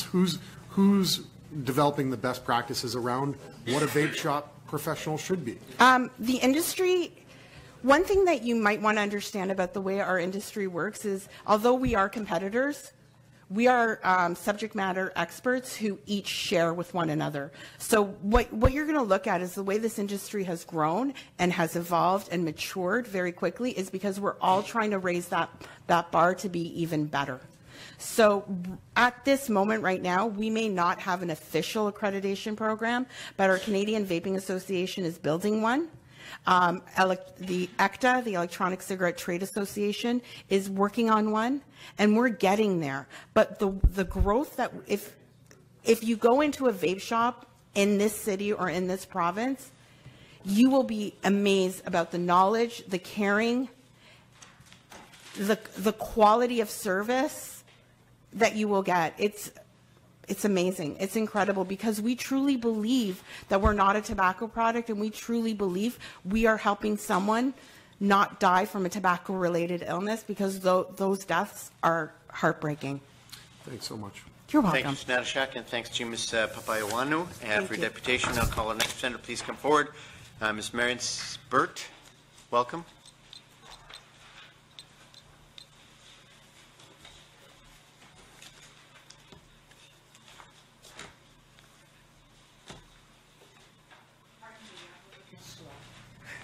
You're welcome.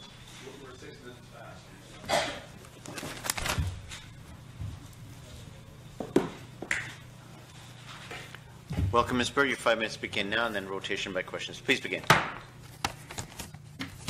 Thank you. My name is Marion, and I'm a vapor. And I thank you for allowing me to speak to you today about my experience with vaping. I started to smoke almost 40, well, I smoked for almost 40 years. And during most of that time, I felt terrible about it. I felt guilty. I felt ashamed. And I tried everything that I could to stop. And I did manage a couple of times, but I put on so much weight that I always fell back in to the smoking trap again. Finally, 3.5 years ago, I heard about e-cigarettes. I did some online research, and I thought, well, this sounds safe for me and safe for everybody else, so I will try it. I ordered a starter kit on the internet, and it arrived on April 27th, 2014, which is now my second birthday, and that was the last time I had a cigarette. I have not wanted one since. What I have learned since then is, as Maria said, vaping is completely different from smoking. Only someone who has neither vaped nor smoked would consider it logical to put both practices into the same set of regulations. It's very easy to smoke. All you need is a cigarette and a lighter. And both are readily available in any convenience store. But it's a lot harder to vape. Vapes, the devices are pretty intricate. You have parts to them that have to be matched up. You have to replace parts of them every week or so. You have to know which brand of coil goes in with which brand of tank. You have to know about nicotine levels. You have to know about the VG-PG mix. You actually even have to learn how to inhale properly. It's very difficult. I struggled at the beginning because there weren't very many vape shops around 3.5 years ago. And I almost went back to smoking a couple of times. But then I found a vape shop, and they were wonderful. They guided me through the process, and now I visit them regularly, and they help me with all my problems. They point out what's new, something that's more efficient, something that's safer, and I now see them as doctor's offices for my health, my vaping health. Another thing is I am now retired, and vaping is not just smoking cessation. Vapors become friends. Vapors become a social support network. And vape shops are now a very valuable social resource for me.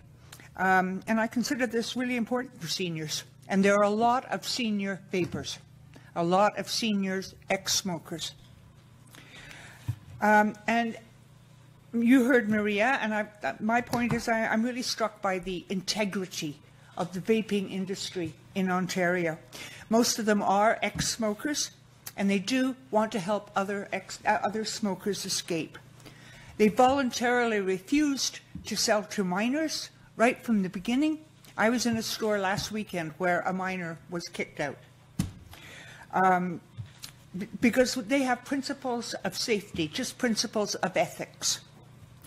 On to flavors. I consider the whole discussion about flavors to be really, really childish. 1 minute. Oh, I'm sorry. I've only got a minute? Okay. Okay. All I will tell you is that I quit smoking on strawberry and Rice Krispie treats flavor, and I just found Skittles, and I love it. So it's not just kids who like flavors. They're really, really important to vapors. The other thing is that I didn't gain a gram when I quit smoking because of the flavors. That is a health benefit. Okay, I'll finish. Finally, if this legislation had been in effect 3.5 years ago, I can assure you that I would still be smoking.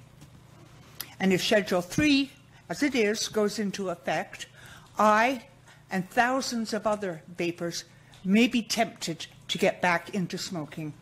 And that in itself should make you think twice about Schedule 3 and its regulations. Thank you. Thank you, Ms. Burt. To the PC side, Mr. Hillier. Thank you, Marion. It's a pleasure to see you once again. Your story of the Rice Krispie marshmallow flavors I remember well from a couple of years ago on Bill 45. I think you know I remember that story before. It's an important story, and I think the important story that still hasn't been accepted fully by the government is that we're thankful, we ought to be thankful, that we have a Marion Burt who found a way to quit smoking, and that we want to have more Marion Burts find a way to quit smoking, and that we ought not to put up roadblocks or prohibitions or restrictions. But as you stated, you know, if this legislation was in place back in April 2014, you wouldn't have been able to, you know. I wouldn't have been able to quit. I tried everything, as I said before. I had tried, and I got my first vape, and it was easy. Yeah, and you had tried to quit before. You would, and you smoked for 40 years. You're retired now, but you know, it causes me, and this is one of the things that came out of the public health in England, is that if we align vapes with tobacco, as we've done with Schedule 3, Public Health England says we risk scaring smokers out of quitting. You know, where we elevate the fear that vapes are just another tobacco product, but you know, we scare people in not finding that, when the evidence and the facts from the British Medical Association, the Public Health England, so many highly respected institutions are saying this is the most effective way that we've come across. This idea about banning flavors, which we are once again reintroduced in Bill 45. Phyllis, you know, you stopped using strawberry, and now you found Skittles. No, I still have strawberry. I have about 27 flavors in my drawer. Right. And I flip them around, and yeah, your taste buds get tired after a while, so you want to change. Right. You know, and so these are not flavors that are going to curry to youngsters. This is the curry to. I don't think we can confuse you. They do curry. Well, Skittles. Yeah. You know, I mean, I had not tried them before, but I love the taste. Yeah. I love the taste, and yeah, and the point that I skipped over here was, as an ex-teacher, I will tell you that no rebellious teenager is going to go for gummy bears or Skittles. Thank you, Mr. Hillier. They're going to go for triple strength, throat burning, you know. Thank you, yeah. Thank you, Chair. Thank you very much for your presentation here today. Thanks for your story. How many different flavors did you go through? You said you had 27, so you've ostensibly gone through a couple of dozen before you found one that worked for you? There are many manufacturers of flavors in Canada, and I will say they all have very high standards, ISO standard of manufacturing and testing. There are many, and they are very creative in how they make flavors. Mm-hmm. So I went to a CBE, a Canadian Vaping convention, and there were hundreds of flavors to try. Do you tend to buy flavors from a preferred manufacturer now that your knowledge base has increased? Or will you just kind of go by the flavor? I kind of go by the flavor. Some of them, when I know I really like a couple of liquids from one manufacturer, I will tend to lean towards that. Okay. Does sort of the origin of where it's made make a difference? Yes, for you? I only buy Canadian. Do you? You have a level of comfort? Because I trust them. Yeah. Because I trust them. They belong to the ECTA. Gotcha. As an ex-smoker, aside from the prohibitions around smoking cigarettes that are currently on the books, as an ex-smoker, when you did smoke around non-smokers, did you feel self-conscious? I felt generally like a subhuman. I felt that I was bullied by everybody. I was a lesser person that lived under a rock. That's how I felt. I hear you. How do you feel now when you vape? You said there's a social aspect to it, and I understand that. How do you feel now, or do you even vape around non-vapers? I ask people.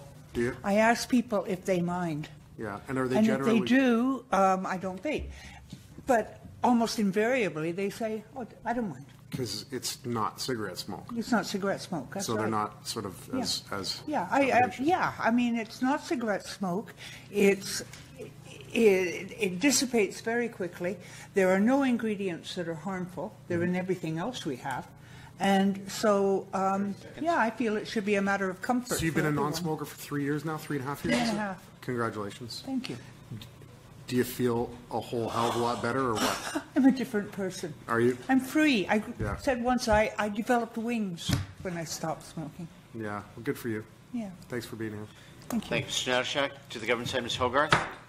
Good afternoon, Ms. Good Clerk. afternoon. I, too, am a teacher, and I can say that my way of doing things has always been a balanced approach. I am very pleased that our government moves into areas cautiously. I wish that when cigarettes were introduced, there had been as much caution as there is right now. We are very cautious about the drugs we approve.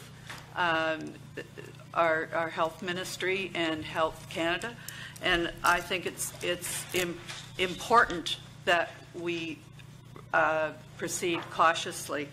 I also am very, very, and I know you would be too, very proud that we are doing things to protect children and youth. I think that's very important. If you agree that we should be protecting children and youth, but you oppose the proposed regulations, how would you suggest that our government ensures that these products are not accessible to children and youth while still allowing a fair marketplace for adults? Well, really, I would say it's a status quo, that the vape shops do not serve young people under 19. That is what has been happening. And that, I think, is all that's necessary. I read a lot of studies. This has become a hobby of mine in the last 3.5 years.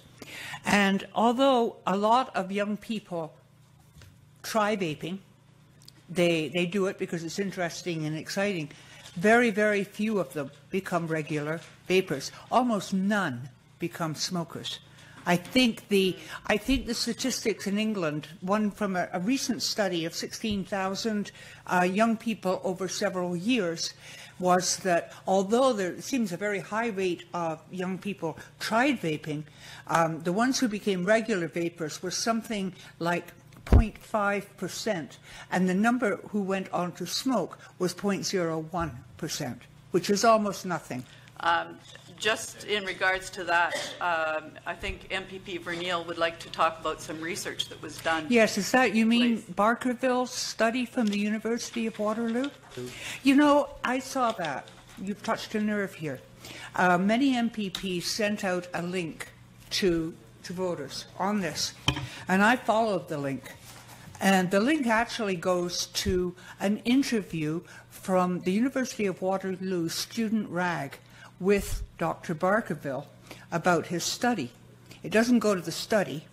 I read the study, and the study says that there is no causal relationship between vaping and With smoking. apologies, shown thanks, by Ms. this. Hogarth, thanks, Ms. Vernile, and thanks to you, Ms. Bird, for Sorry. your deputation.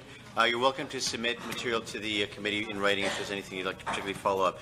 Now I invite our next presenter, please come forward, Mr. Michael Stewart, Program Director of the Arrive Alive Drive Sober, and we have your keys, which I'm enjoying, and we'll have them distributed right now. And your 5-minute address begins now. Good afternoon, Mr. Chair and members of the committee. Thank you for inviting Arrive Alive Drive Sober to provide comments on Bill 174. My name is Michael Stewart, and I am the Program Director with Arrive Alive. For almost 30 years, our charity has provided leadership and programs to eliminate impaired driving. We enable people and communities to share resources and information intended to prevent injuries and save lives on our roads. We have 86 members and stakeholders comprised of dedicated professionals and volunteers. We frequently partner with community groups, police services, public health units, schools, government, and businesses. Each year, we distribute for free over $100,000 in printed materials across Ontario and receive over $12 million in donated television and radio airtime. In a recent Ontario government survey, our slogan and messaging was recognized by 4 out of 5 Ontarians, making it the most recognized impaired driving campaign. Since the inception of our organization, impaired driving fatalities in Ontario have declined almost 75%, according to the Ontario Road Safety Annual Report. On top of that, for many years, Ontario has ranked first or second among the safest roads in North America, demonstrating that comprehensive legislation and enforcement requires a third partner, effective public awareness to save lives on our roads. Arrive Alive commenced the work of the provincial government and its commitment to creating new and stronger legislation to keep cannabis out of the hands of youth and combat impaired driving through Bill 174. Prohibition of cannabis sales to persons under 19 years of age and restricting the selling of cannabis to government-regulated stores are actions that we have encouraged since legalization discussions began. Furthermore, amendments to the Highway Traffic Act that introduce zero tolerance for young and novice drivers with drugs in their system and penalties aligned with alcohol-impaired driving are improvements that will help us all arrive alive. We have heard a common and dangerous misconception from both youth and adults that driving while high on cannabis is not only safe, but makes them a better driver. The Canadian Centre on Substance Abuse reports that in 2011, 21% of high school students who were surveyed in Canada said they had driven at least once within an hour of using drugs, and 50% had been a passenger in a vehicle where the driver had used drugs. Statistics Canada has also reported a doubling in police-reported drug-impaired driving incidents since 2009. Meanwhile, we have continued to see sustained and consistent reductions in alcohol-impaired driving fatalities. It clearly appears that the population of drivers who combine drugs and driving is distinct or different from the population that is well aware of the dangers of drinking in combination with driving. Bill 174 is an important step forward, but we urge the members of this committee to accelerate the government's pace and economic support when it comes to a comprehensive plan for public awareness efforts. These legislative changes, in the absence of awareness and education, will limit the impact and deterrent effect these changes are intended to have. Given the brief time between now and July 1st, 2018, we encourage you to explore strategic opportunities for partnership on education campaigns. Arrive Alive has been at the forefront in raising awareness about the dangers of driving while impaired by both alcohol and drugs. Our drug-impaired driving Our drug-impaired driving efforts to date include The Sober Truth About Driving High, a video PSA filmed in partnership with the CACP and RCMP, our award-winning iDrive educational video, a radio PSA titled Pot Checks, and our Eggs on Weed campaign. Currently, we are working on and filming a new drug-impaired driving educational video with the Ministry of Transportation and CAA to be shared with every high school in Ontario by March 2018. In conclusion, Arrive Alive Drive Sober supports the government's efforts to create stronger legislation. It is with the help of tough legislation that we have continued to see alcohol-impaired driving fatalities decrease in Ontario. However, effective public education and awareness was also instrumental in reducing those numbers. To combat drug-impaired driving like we have with alcohol, the government must provide ample funding and resources. We encourage the government to work with its existing partners like ourselves, as we have been a valuable resource in the past with changes to impaired driving legislation. For example, impaired boating in 2006, the Warn Range in 2009, and 21 and under legislation in 2010. We look forward to partnering again in the future to keep our roads safe. Thank you for your time. Thank you, Mr. Stewart. To Mr. Natashak, 3 minutes. Thank you very much, Mr. Stewart.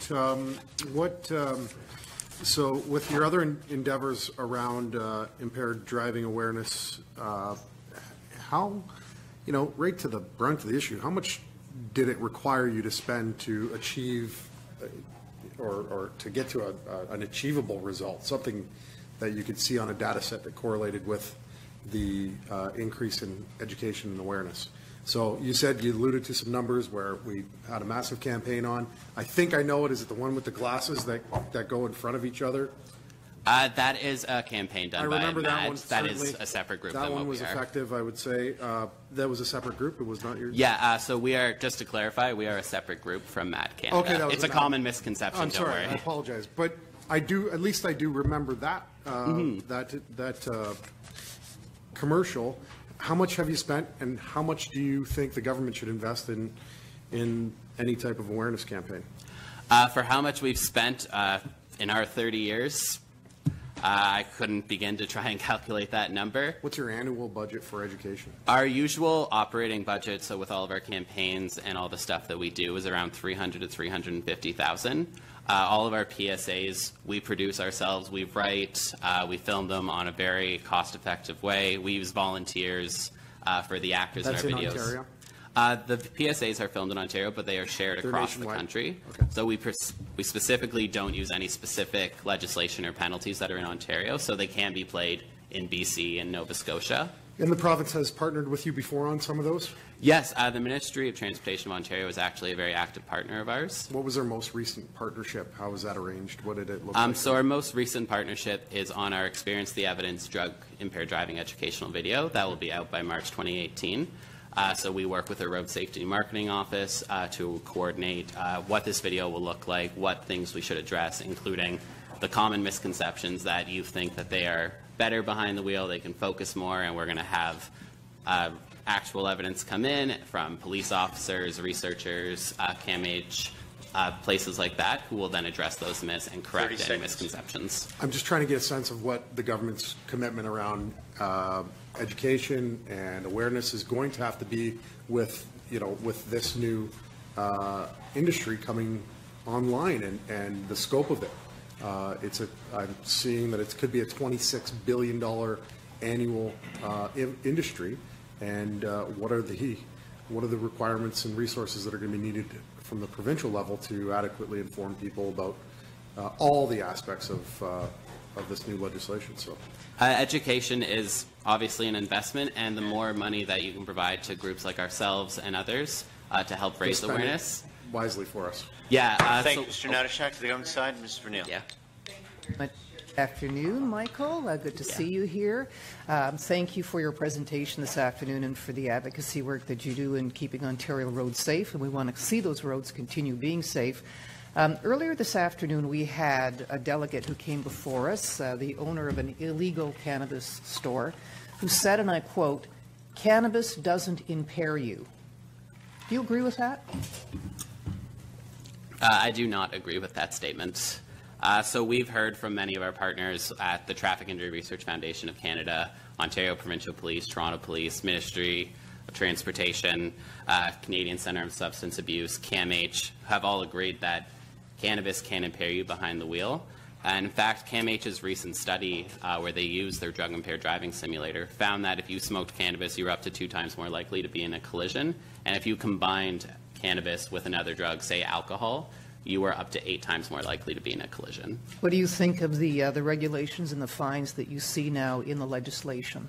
As of right now, it's a good starting point. And of course, I like to say that we've been spoiled right now because we've had 30-plus years to get our alcohol legislation and penalties up to where they are, which is, for Ontario, it's some of the strictest and toughest in Canada.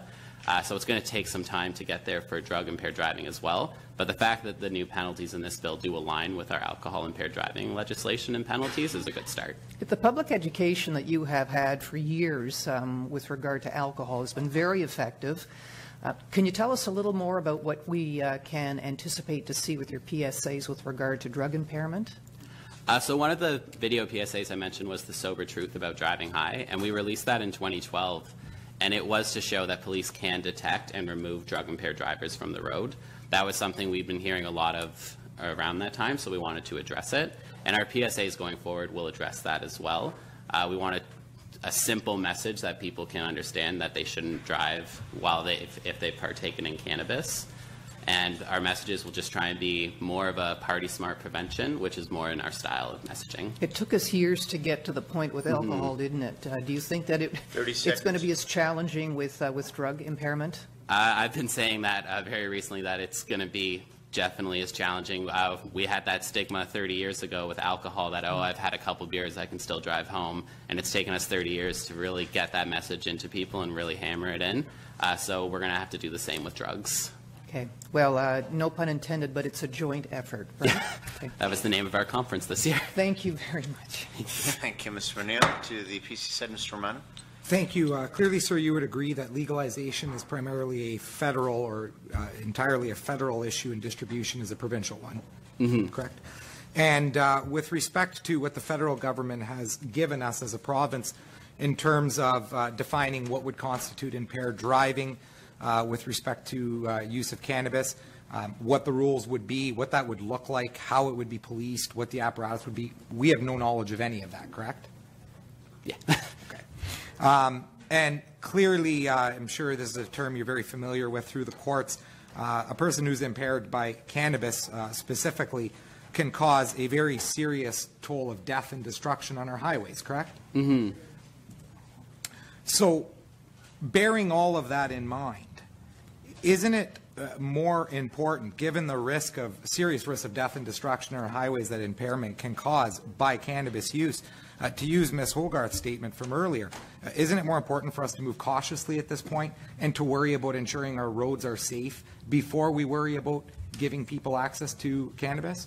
Well, I think right now with the strategy to have it all out into the public by July 1st, 2018, we need to make sure those measures are in place to keep our roads safe. And I think this bill is a good starting point to do that. But you'll agree with me, though, that without even having any knowledge whatsoever as to how we will keep our roads safe, what the apparatus will be, what the cost of it all will be, we do not have the tools at this time to ensure our safety, and we ought to prioritize safety ahead of distribution. Well, we do currently have, our police are trained SFST officers, which is the standardized field sobriety test. We have our drug recognition evaluators. Well, not all officers have that level of testing. No, not all of them do. And that level of testing takes a substantial amount of time to obtain and to get properly accredited with it. It does, and luckily... And there's no guarantee we're going to have that before July 1st, correct? Mm-hmm. So you would agree then that it is more important to ensure that people are safe before we start distributing? Well, I think right now with the tools that we have in place, police are able to detect and remove impaired drivers, drug-impaired drivers from the road. You can't possibly effectively educate people without knowing what the legislation is going to be on impairment itself. Correct, which is why we are taking the time to... Thank you, Mr. Romano. Thanks to you, Mr. Stewart, for deputation on behalf of Arrive Alive. Colleagues, that concludes today. We will reconvene tomorrow for 21 more submissions and witnesses at 9 a.m. Committee Room 1. Committee is now adjourned.